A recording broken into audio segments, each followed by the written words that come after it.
In the shadow of Colorado's towering Rockies, perched ominously on the entryway to one of America's busiest airports, stands a 32-foot-tall beast.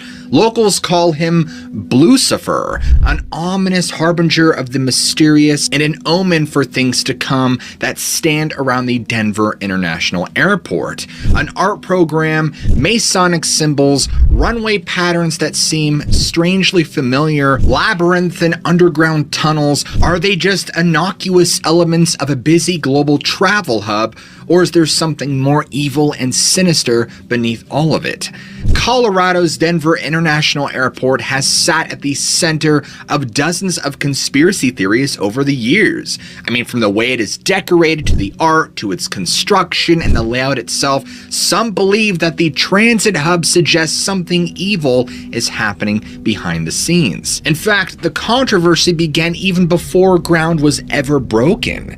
The project was first announced in the 1980s. Right away, people were confused because back then, before the city had expanded, it was a bit of a hike to downtown from the proposed site, and even today, traveling by car will take you around half an hour. It's not a vast distance, but it got people asking, why such a remote location?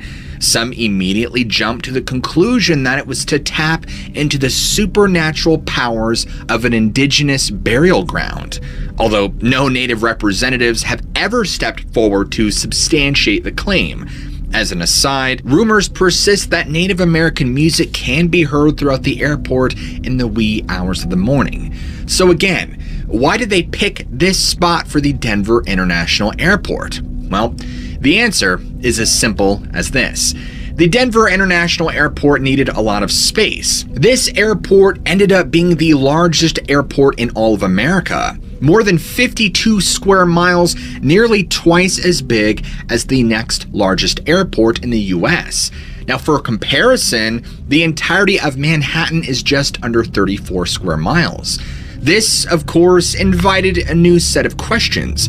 Why is it so large? Why is that even necessary? Why, when it was open to the public on February 28, 1995, was it 16 months behind schedule?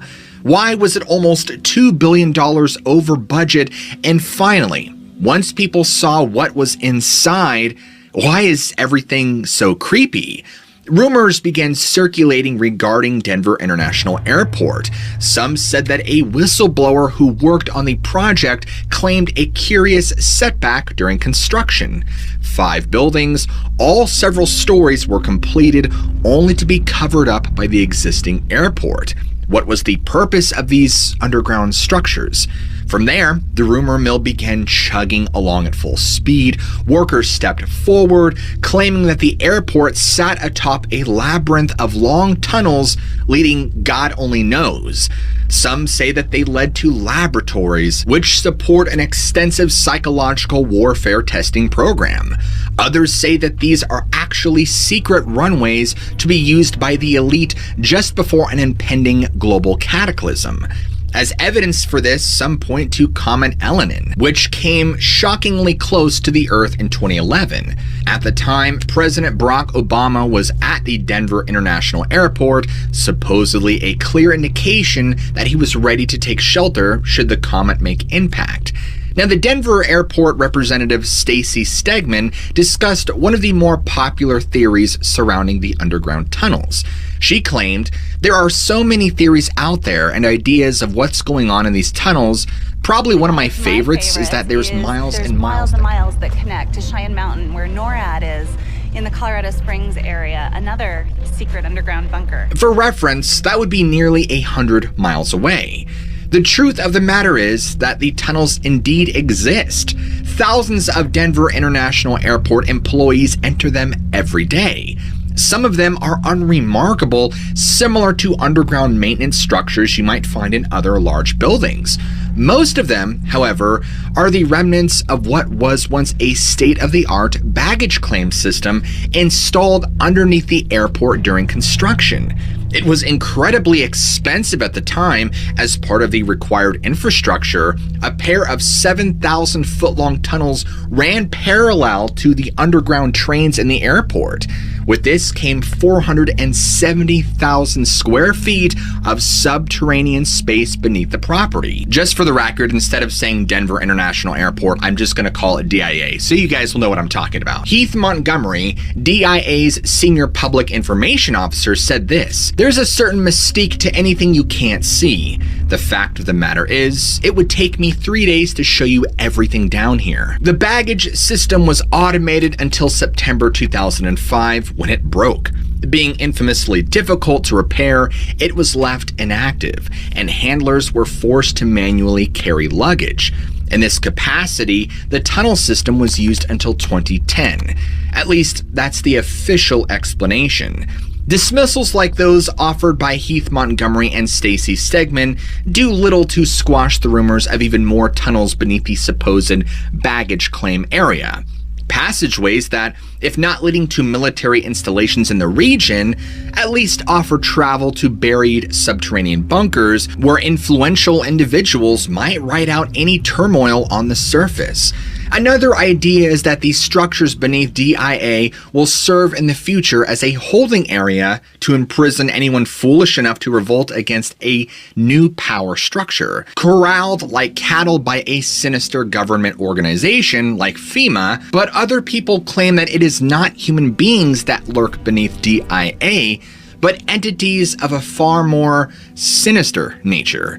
Inspired by Jordan Peele's 2019 horror film Us, some began suspecting that the tunnels might harbor a secret program dedicated to the sole purpose of cloning human doppelgangers for some undisclosed agenda. These rumors are relatively new, however. If not a refuge for the world's elites, conspiracy theorists say that the tunnels harbor extraterrestrial beings and their craft. These are often claimed to be lizard-like races known as the reptilians. To support their accusations, witnesses suggest that the multi-million-dollar baggage claim system was a deliberate cover to construct an underground reptilian base. Some claims are even accompanied by blurry videos of lizard people and pictures of an alien drawing on the walls of the tunnel. Just your run-of-the-mill graffiti, employees insist. Are there reptilians in Denver, Colorado? Conspiracy theorist David Icke wrote about a story he had heard. This man told me of an experience a policeman friend had while making a routine visit to an office block in Aurora near Denver, Colorado. The policeman had commented to an executive of one of the companies on the ground floor of the extreme nature of the security in the building. She told him he should look at the higher floors if he wanted to know how extensive it really was. She also pointed to a lift which only went to certain floors at the top of the building, and as they chatted, she told him of something she had seen some weeks earlier. The lift had opened and a very strange figure had emerged. He was white to the point of being albino, but he had a face shaped like a lizard and his eye pupils were vertical like a reptile's. This lizard-like figure had walked out of the lift and into an official-looking car waiting outside. The policeman was so intrigued that he used his own time to check on the companies at the top of the building served by the mystery lift. He found they were all fronts of the Central Intelligence Agency, the CIA. It's worth noting that Colorado more generally, and Denver specifically, could be considered minor UFO hotspots. One of the more interesting encounters recently caught on video comes from 2020.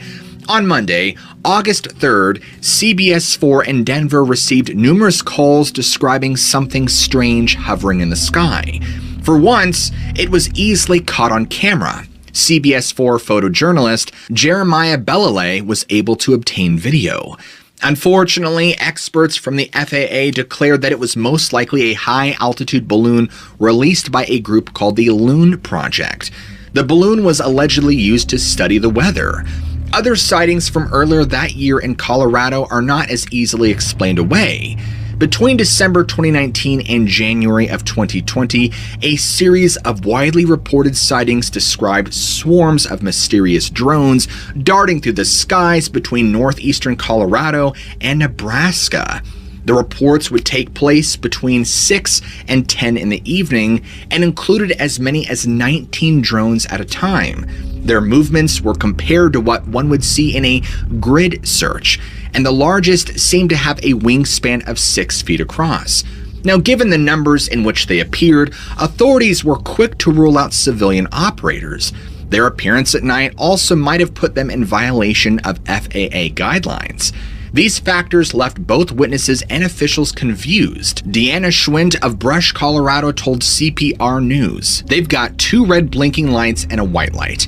You just see the lights coming from the east. It's weird. What are they looking for? I mean, this is just agricultural land. I've read lots of different things, what people speculate, and I think some of them are a little outrageous, but nobody knows.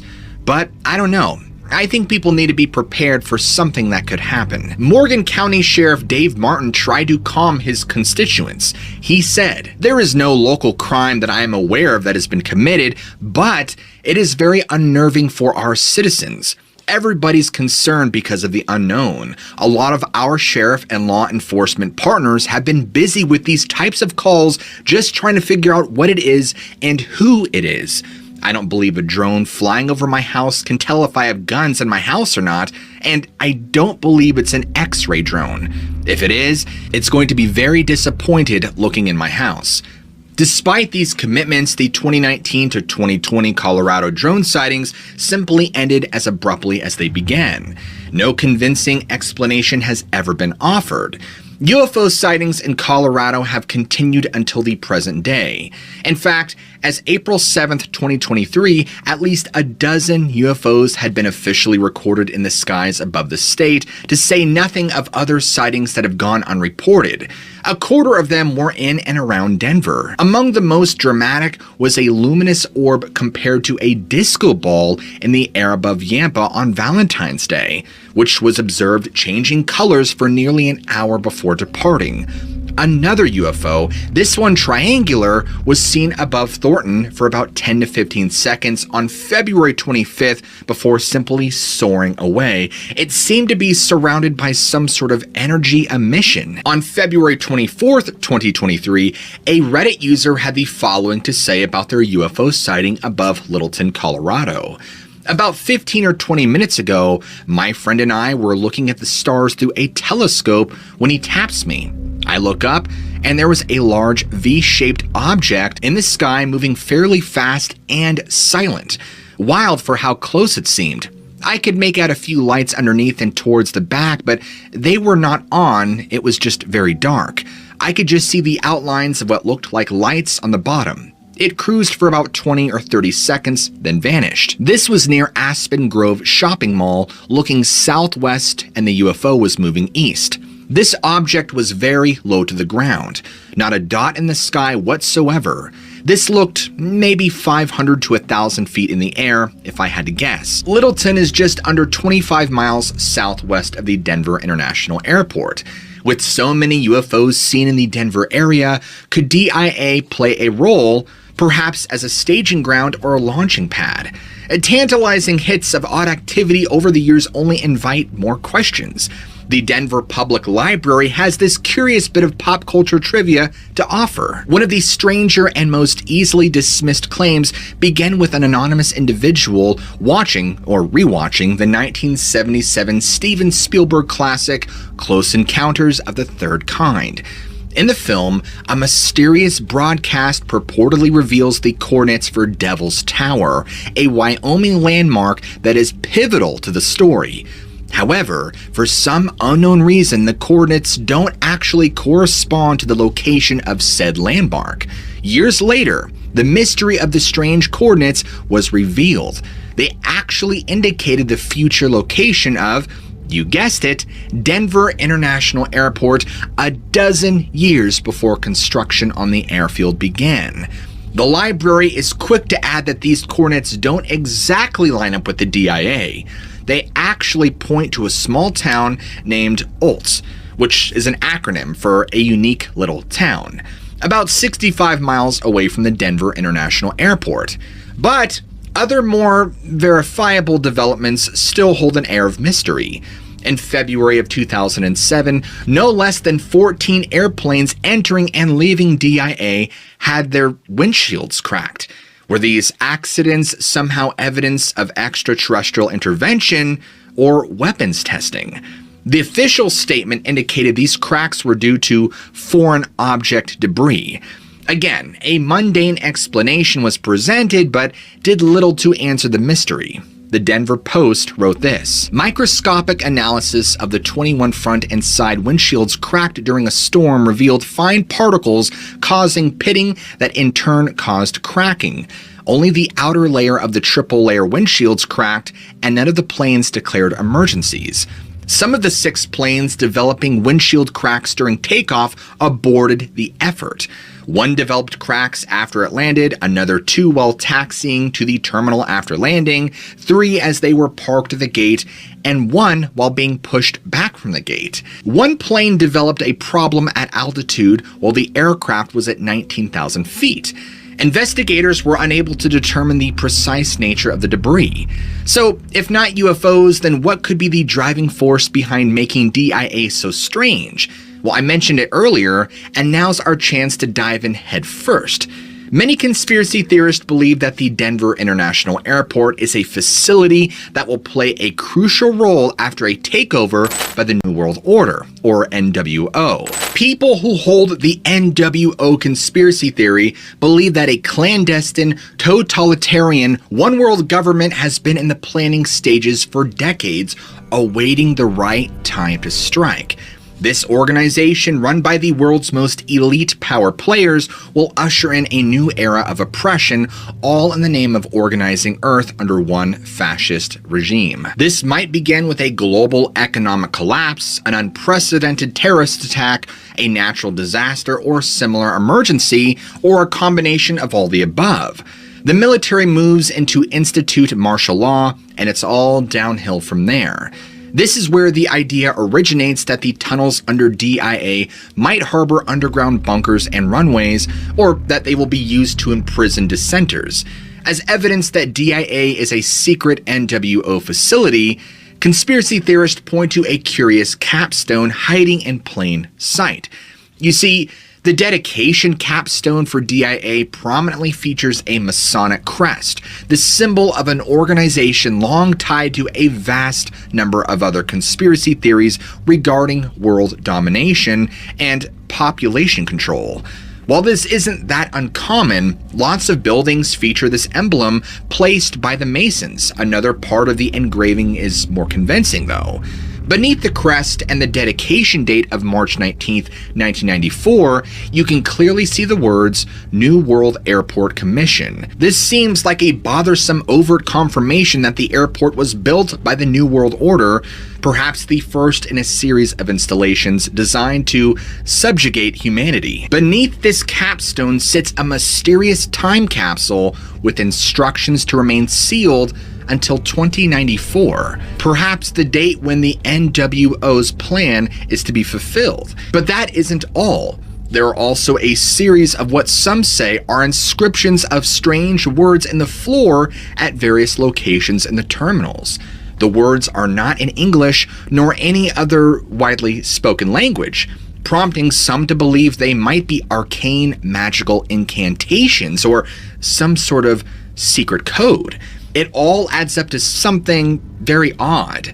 Nothing you can say will dissuade believers, but to their credit, airport personnel have their explanations for both the capstone and the strange markings. According to Stacy Stegman, the designation New World Airport Commission relies upon the proper emphasis. It's the New World Airport Commission, she said.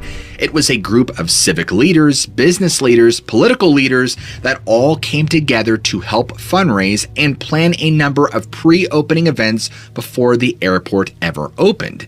Stacy, you just described the elite. It is interesting to note that other outlets disagree with Stacy's explanation. Well, according to other official sources, the New World Airport Commission got its name from Charles Ansbacher, a patron of the arts who passed away in 2010, the same year that the tunnels were abandoned. Interesting. Charles was a fan of Czech composer Antonin Dvorak, particularly his New World Symphony. This is allegedly where the New World Airport Commission got its name. As for what the time capsule underneath the capstone contains, well, we won't know for certain for nearly, another 60 or so years. And hopefully we're all dead and gone by then. However, it is said to contain various coins, a signed baseball from opening day at the Coors Field, a few tokens from Black Hawk Casino, a pair of the former mayor's sneakers, and a few other unremarkable items. As for the strange inscriptions at the terminals, the ones written in what many believe to be a magical or satanic language, these are actually snippets of Navajo language, a tribute to the people who once called the land upon which DIA sits their home. Translated, some of these inscriptions memorialize nearby landmarks like White Mountain, the branch of the South Platte River, and Mount Blanca. Another, translated as white metal, pays homage to silver and its importance to Colorado's early economy. Now, keeping with this theme, another inlay in the floor of the airport shows a minecart with the letters AUAG on the side. This is clearly a reference to the chemical symbols for gold and silver, but others think it is actually the name of a pathogen released in the future by the NWO, the Illuminati, the Reptilians, or all three. For some conspiracy theorists, AUAG doesn't mean gold and silver. It refers to an undisclosed disease known as the Australian antigen. Never mind the fact that antigens aren't pathogens. While airport representatives often have an answer for many of these oddities at DIA, others say they simply can't explain.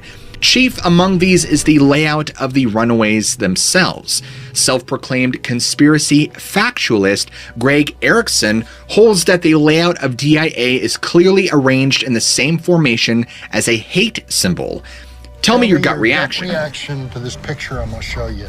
Don't think about it, just look at it and tell me what you see. Anyone looking at the airport layout sees a swastika, which some claim have been adopted by the New World Order as a subliminal message used to assert their influence. In case you think Greg is being fanciful, even Stacy Stegman came to the same conclusion when presented with aerial photography of DIA, though she tried to sidestep the issue. She said, circa 2013, I think if you're going to eliminate some of the runways, connect lines where none exist, yeah, you could make a swastika if you seriously had that in your mind. But this isn't even what our runway system is going to look like. This is a shot today, but once we get all of the runways built out, this is going to be a very different picture. Again, the official explanation, according to DIA representatives and the aviation oil outlet website, is that the runways are such a way that so they can be used simultaneously no matter the weather condition because none of them overlap. So let's assume for a moment that the world leaders are indeed part of the NWO and planning to overthrow the entire world. Why pick Denver? Rumors have circulated for years that Denver might serve as an emergency or backup United States capital, should an emergency arise. It's centrally located in the middle of America, surrounded by plentiful oil reserves, and as luck would have it, supposedly all of these essential records, archives, and government documents are copied and housed in Denver. Many important government agencies have secondary offices in Denver, and the city would be hard to invade over land. I mean, there isn't a huge risk posed by natural disasters, the Denver Mint is flush with precious metals, and there are plentiful military installations all throughout Colorado, including the North American Aerospace Defense Command, or NORAD, mentioned earlier. The possibility of Denver serving as a secondary capital was proposed as recently as this year. James Pearson of the Manhattan Institute argued that, faced with all the political strife and crime in Washington, D.C., it makes perfect sense to relocate the United States Capitol to Denver, Colorado. So much attention surrounding Denver as a possible substitute for DC lends a little extra weight to the idea that DIA might be serving as something beyond a simple transportation hub. Is there any other evidence to support the claim that Denver International Airport is a secret NWO facility? At last, we've reached the most obvious thing leading people to suspect shenanigans at DIA: the art. The most prominent work that fuels conspiracy theories is Leo Tanguma's Children of the World Dream of Peace. Now, I'm not gonna lie, personally, this artwork is disturbing, and why would you design this? These murals stretch 28 feet across and line the walls on level 5 of Jepson Terminal.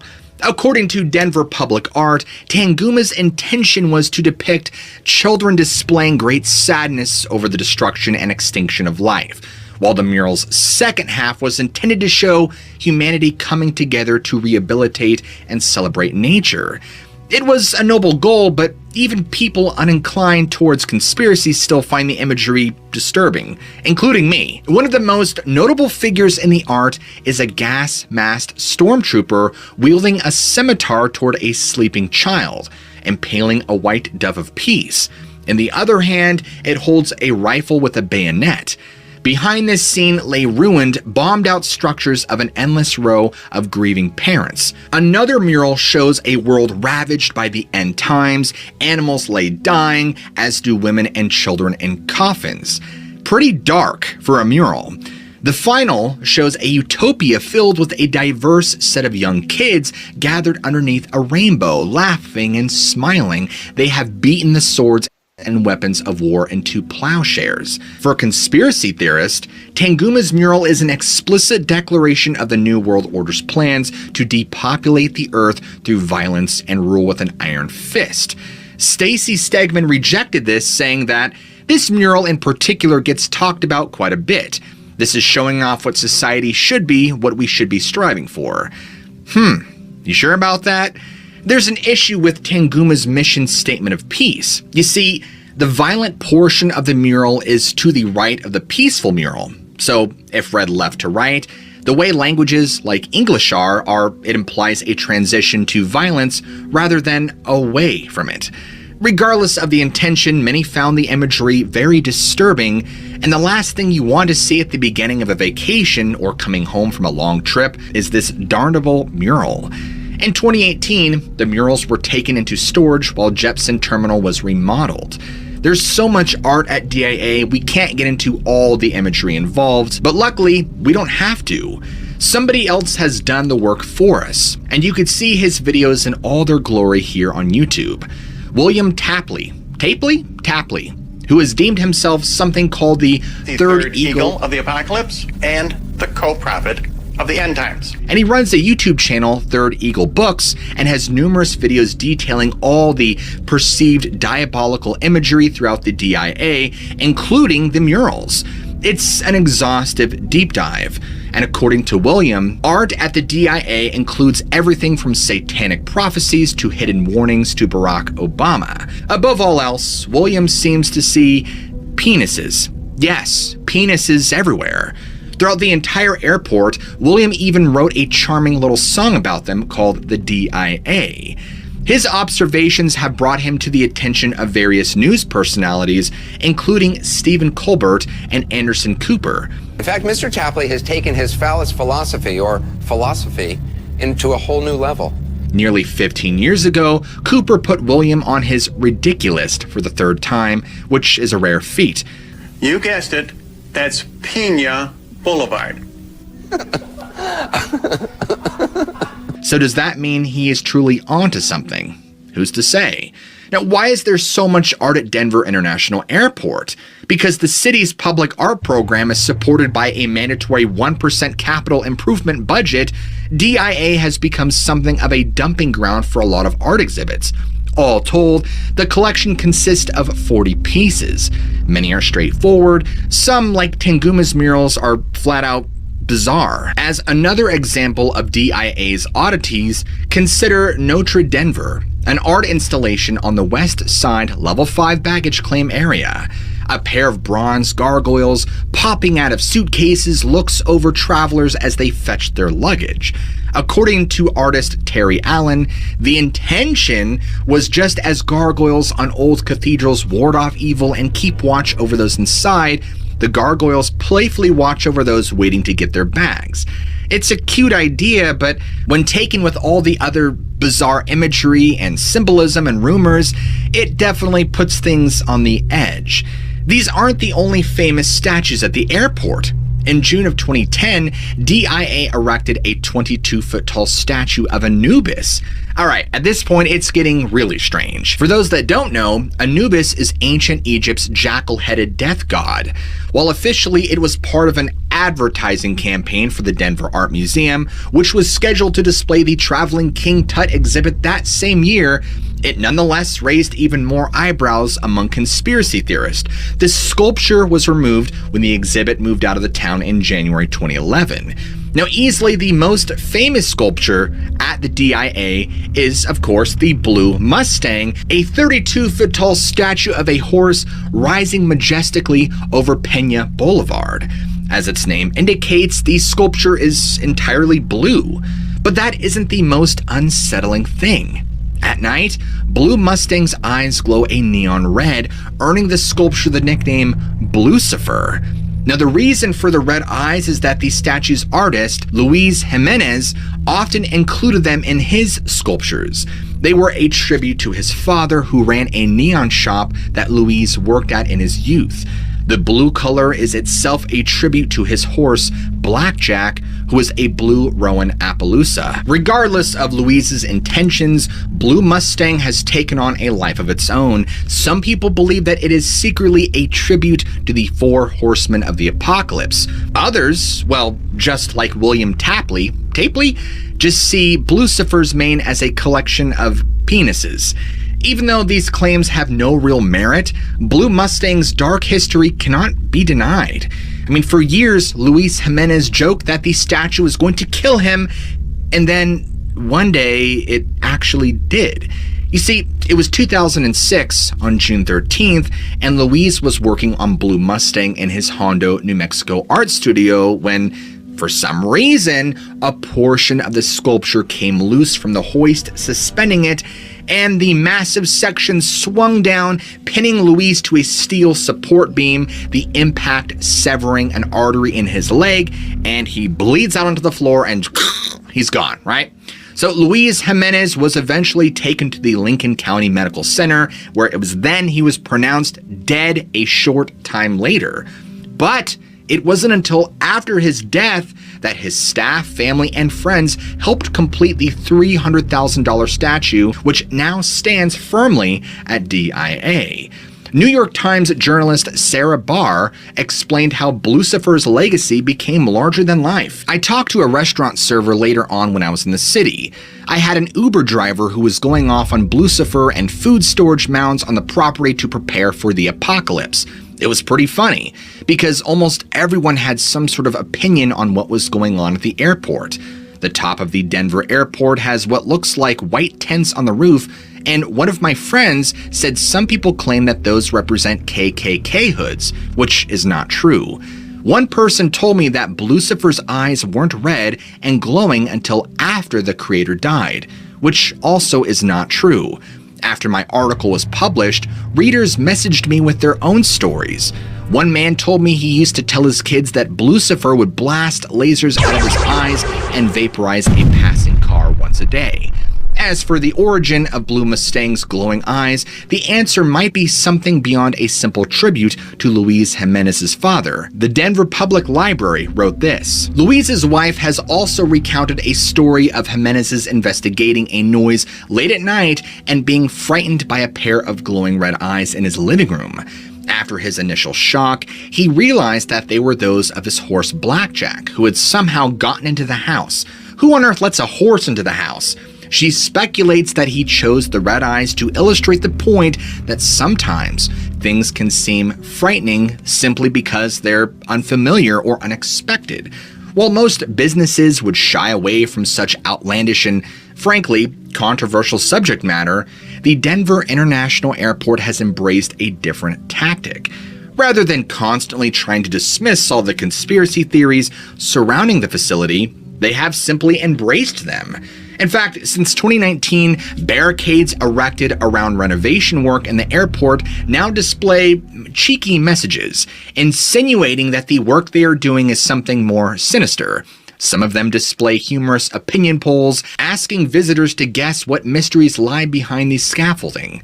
Capitalizing on the amount of art found at DIA, Airport Administration installed an animatronic gargoyle statue in 2019.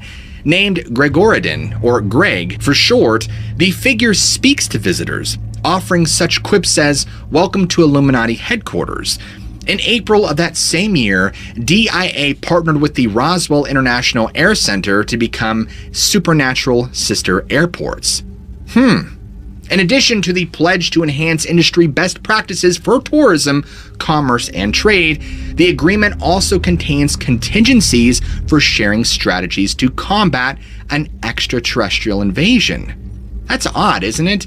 Today, there's even a section on the DIA website dedicated to not debunking conspiracy theories, but highlighting them. It's all quite charming and disarming, which may be precisely the point. Could a sinister agenda be hiding in plain sight beneath all the light-hearted imagery? I mean, after all, in this day and age, Satanism and occultism and the NWO agenda is right in our faces. Or is this just one giant ad campaign in a dismissive tone? Is there truly a mystery at DIA or not?